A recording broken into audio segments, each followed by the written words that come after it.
આજે આપણે બનાવીશું પહેલાના જમાનામાં જે પ્રોપર રીતેથી બનાવતા હતા ગોળ કેરીનો અચાર, એ રીતે બનાવીશું.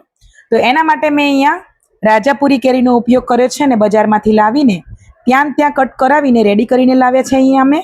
અને 2 થી 3 પાણીએ સારી રીતે રગડીને એને ધોવાના હોય છે, કેમ કે ઉપર બહુ બધું ડસ્ટ ચોંટેલી હોય છે અને કેરી ઉપર બહુ બધું ચીકણાશ પણ હોય છે એની પોતાની. એ પણ ધોઈને સરસ સાફ કરી લેવાની.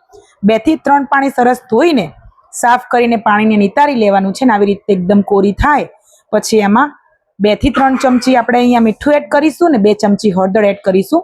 મારે અહીંયા અચાર 5 કિલોનો મેઝરથી હું બતાવું છું તમને. જો તમારે વધારે પ્રમાણમાં અચાર બનાવવો હોય તો તમે આ પ્રમાણે અને આ માપથી બનાવી શકો છો. તો આને આપણે ઢાંકીને મૂકી દેવાનું છે અને દિવસમાં 2 થી 3 વાર આપણે આને મિક્સ કરવાનું છે. ઉપર નીચે આપણે ઉલટ પુલટ કરવાનું, જેથી કરીને ઉપરના ટુકડા નીચે જાય અને નીચેના ટુકડા જે સરસ કલર ચેન્જ થઈ ગયો હોય એ ઉપર આવી જાય. તો આપણે આવી પ્રોસેસ દિવસમાં 2 થી 3 વાર કરવાની. તો આપણે ફરીથી આપણે અડધો કલાક જેવું થઈ ગયું છે, તો અહીંયા હું તમને ફરીથી બતાવું. તો જુઓ, તો 2 થી જો આ રીતના ટુકડા થઈ જવા જોઈએ ને આવો પાછળનો કલર પણ ચેન્જ થઈ જવો જોઈએ. તો આપણે હવે 24 કલાક થઈ ગયા છે આપણે ટુકડાને રાખે. તો આપણે હવે પાણી એનું એક્સ્ટ્રા પાણી જે નીકળ્યું છે કેરીનું એ બધું આપણે નીકાળી લઈશું. તો આ પાણીને પણ આપણે ફેંકવાનું નથી, એનો બીજા અચારમાં આપણે ઉપયોગ કરીશું, તમને વિડીયોમાં બતાવીશ. તો તમે જુઓ, આપણે અહીંયા એક કોટનનું કપડું અથવા તો દુપટ્ટો હોય એમાં આપણે આવીને સૂકવી લેવાના છે. તો આપણા ટુકડા સુકાય 4 થી 5 કલાક માટે આપણે સૂકવી લેવાના છે અને તડકામાં બિલકુલ નથી એડ કરવાના, નહીંતર એકદમ કોરા પડી જશે અને ચવડ થઈ જશે. તો આપણે પંખા નીચે સૂકવી લેવાના. તો અહીંયા આપણે મસાલાની તૈયારી કરી લીધી છે. તો મસાલામાં આપણે 50 ગ્રામ લવિંગ લીધા છે, 50 ગ્રામ કાળા મરી લીધા છે, 500 ગ્રામ ધાણાના કુરિયા લીધા છે ને 250 ગ્રામ આપણે રાઈના કુરિયા લીધા છે, 125 ગ્રામ મેથીના કુરિયા લીધા છે, 1 ચમચી હિંગ લીધી છે, 3 થી 4 ચમચી, અને 1 ચમચી સૂકા ધાણા આખા લીધા છે, અને 1 કિલો જેટલું આપણે અહીંયા તેલ લીધું છે. તો આપણે પહેલા મીઠાને આપણે શેકી લેવાનું છે તવીમાં. પૂરતું મેઝરમેન્ટ હું તમને ડિસ્ક્રિપ્શનમાં આપી દઈશ, તમે ત્યાં જોઈને પણ બનાવી શકો છો. 5 કિલોના માપથી આપણે બનાવીશું. તો ગેસ ચાલુ કરી દઈશું અને ઓઇલને ગરમ કરવા મૂકીશું. મીઠું પણ આપણું સરસ શેકાઈ ગયું છે. મીઠું શેકવાનું કારણ એ છે કે આપણે મીઠું શેકી લઈએ તો મીઠામાં જે ભેજની માત્રા હોય એ પણ દૂર થઈ જાય, તો અચાર આપણો ક્યારેય બગડશે નહીં આ પ્રોસેસ કરવાથી. અહીંયા આપણે સૌથી પહેલા રાઈના કુરિયા છે એનો આખો ગોળ આપણે પટ્ટો બનાવવાનો છે. મોટું જ વાસણ લેવાનું છે અહીંયા, કેમ કે મારે વધારે પ્રમાણમાં અચાર છે એટલે મેં મોટા વાસણનો ઉપયોગ કર્યો છે. તમે જે પ્રમાણે બનાવતા હોય એ પ્રમાણે તમારે વાસણ લઈ લેવાનું છે. તો એક પછી એક બધા જ મસાલાને આપણે આવું રાઉન્ડ કરીને ગોઠવી લઈશું.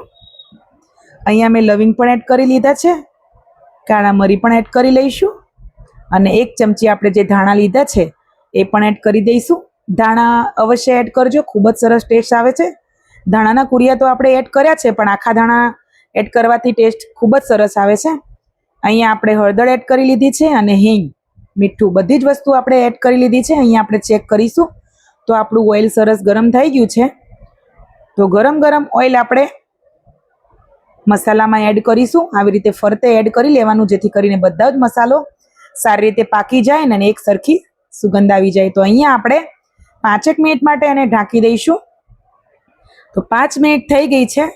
મસાલો ઢાંકવાથી મસાલાની ખુશ્બુ ખૂબ જ સરસ આવે છે અને મસાલાનું અંદરના અંદર દબાઈને રહે છે, એટલે એમાં ખૂબ જ સરસ સ્મેલ આવે છે. તો મસાલાને આપણે સરસ રીતે મિક્સ કરી લેવાનું છે, જેથી કરીને તેલ અને બધા જ મસાલામાં ભળી જાય. મસાલો આપણો ખૂબ ગરમ છે અત્યારે. અહીંયા તો આપણે મિક્સ કરીશું. તો તમે જોઈ શકો છો મસાલાને આપણે હલાવીને સરસ મિક્સ કરી લીધો છે અને ઠંડો પણ પડી ગયો છે. મસાલો જ્યારે પણ આપણો ઠંડો પડે પછી જ આપણે મરચું એડ કરવાનું છે. મેં અહીંયા 500 ગ્રામ મરચાંનો ઉપયોગ કર્યો છે. 250 ગ્રામ મરચું મેં અહીંયા તીખું લીધું છે અને 250 ગ્રામ મરચું મેં અહીંયા કશ્મીરી લીધું છે, જેથી કરીને આપણા અથાણાનો ટેસ્ટ પણ સારો આવે અને કલર પણ ખૂબ જ સરસ આવે. એના માટે મેં અહીંયા 2 મરચાં અલગ અલગ પ્રકારના લીધા છે. જો તમારે કશ્મીરી ના એડ કરવું હોય તો તીખું પણ એડ કરી શકો છો અહીંયા. તો મસાલા અને મરચાં સાથે સરસ આપણે એક સરખું મિક્સ થાય એ પ્રમાણે આપણે મિક્સ કરી લેવાનું છે. એક નાની નાની વસ્તુનું આપણે જો ધ્યાન રાખીને આપણે પ્રોપર રેસીપી બનાવીએ તો આપણું અથાણું 1 વર્ષ નહીં 2 વર્ષ થશે ને તો પણ નહીં બગડે.